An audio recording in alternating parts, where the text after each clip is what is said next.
안녕하세요, 여러분.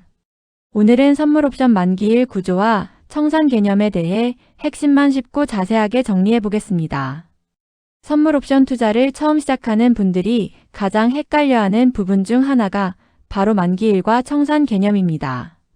특히 국내 선물과 해외 선물 시장에서는 만기일 전후로 변동성이 급격히 커지는 경우가 많기 때문에 이 구조를 이해하지 못하면 예상치 못한 손실이 발생할 수도 있습니다.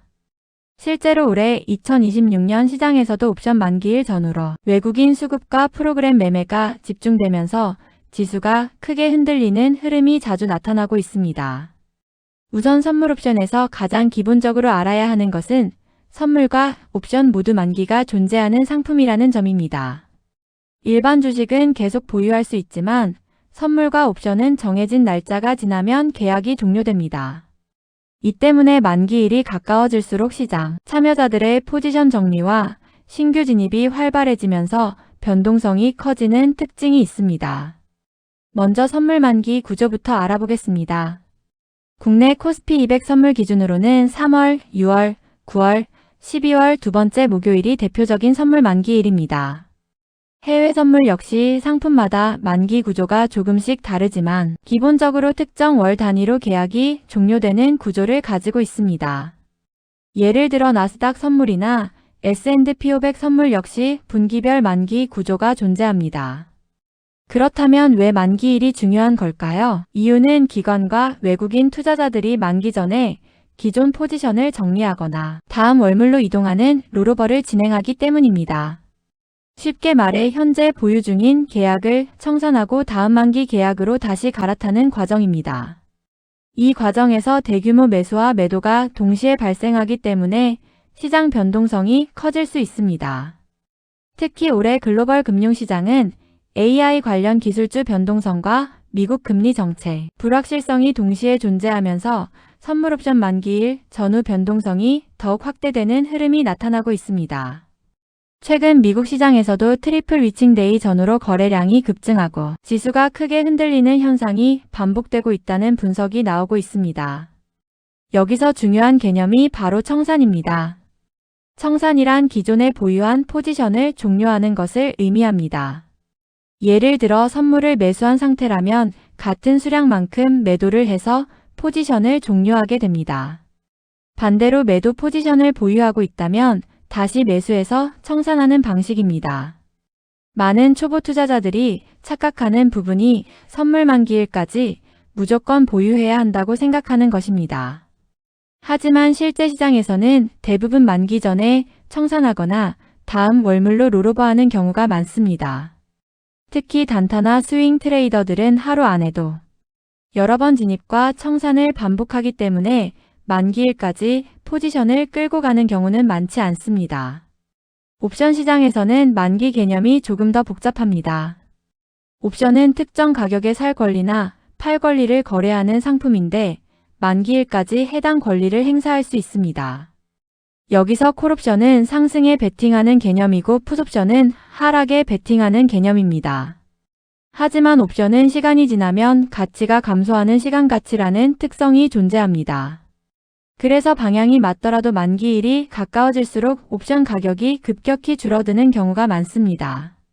실제 옵션 초보자들이 가장 많이 하는 실수 중 하나가 방향만 맞으면 무조건 수익이 날 거라고 생각하는 것입니다. 하지만 옵션은 변동성과 시간 가치까지 함께 영향을 받기 때문에 생각보다 훨씬 복잡한 시장입니다. 특히 옵션 만기일 당일에는 변동성이 매우 커지는 경우가 많습니다. 기관과 외국인들이 대규모 포지션 정리를 진행하면서 특정 가격대에서 지수가 갑자기 흔들리는 현상이 나타나기도 합니다. 시장에서는 이를 옵션 만기 쇼크라고 부르기도 합니다. 최근 시장에서는 감마 해지라는 개념도 굉장히 중요하게 언급되고 있습니다. 옵션을 매도한 기관들은 시장 움직임에 따라 선물 매수와 매도를 반복하면서 위험을 조절하게 되는데 이 과정이 만기일 전후 지수 변동성을 키우는 원인이 되기도 합니다. 실제 올해 미국 증시에서도 옵션 만기일 전후 마켓메이커들의 해지 거래가 변동성을 확대시키고 있다는 분석이 계속 나오고 있습니다.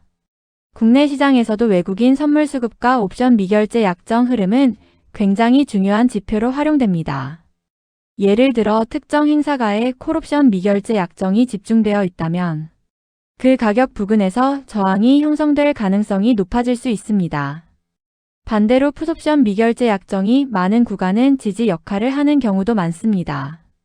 그리고 선물옵션 시장에서는 증거금 개념도 함께 이해해야 합니다. 선물은 레버리지를 활용하는 구조이기 때문에 일정 수준 이상의 증거금을 유지해야 합니다.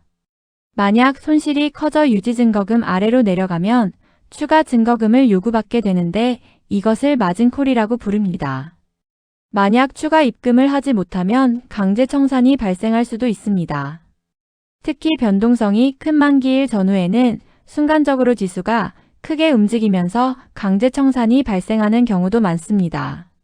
그래서 경험 많은 트레이더들은 만기일 근처에서는 평소보다 포지션 규모를 줄이거나 리스크 관리를 더욱 철저하게 하는 경우가 많습니다. 또 하나 중요한 부분은 롤오버 비용입니다. 선물 계약을 다음 월물로 이동할 때는 월물 간 가격 차이가 발생할 수 있습니다.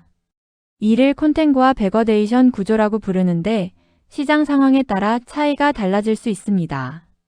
특히 원유 선물이나 금 선물 같은 상품은 월물 차이가 크게 나타나는 경우도 있기 때문에 장기 보유 투자자들은 반드시 확인해야 하는 부분입니다. 최근 글로벌 금융시장은 미국 금리 정책과 지정학적 리스크, AI 산업 성장 기대감 등이 동시에 영향을 주면서 선물 옵션 시장 변동성이 커진 상태입니다. 실제 미국 연준 정책 변화와 글로벌 자금 흐름에 따라 선물 시장 거래량도 크게 증가하고 있다는 분석이 나오고 있습니다. 결국 선물 옵션 시장에서 중요한 것은 단순히 방향 예측이 아니라 만기 구조와 청산 개념까지 정확하게 이해하는 것입니다. 특히 레버리지가 적용되는 시장인 만큼 만기일과 청산 구조를 제대로 이해하지 못하면 예상보다 훨씬 큰 손실이 발생할 수도 있습니다. 오늘은 선물 옵션 만기일 구조와 청산 개념에 대해 핵심적으로 알아봤습니다. 선물 옵션 시장은 구조를 이해할수록 리스크 관리가 훨씬 쉬워지는 시장입니다. 앞으로도 국내 선물과 해외 선물 실전 매매에 도움이 되는 다양한 정보 계속 전해드리겠습니다. 감사합니다.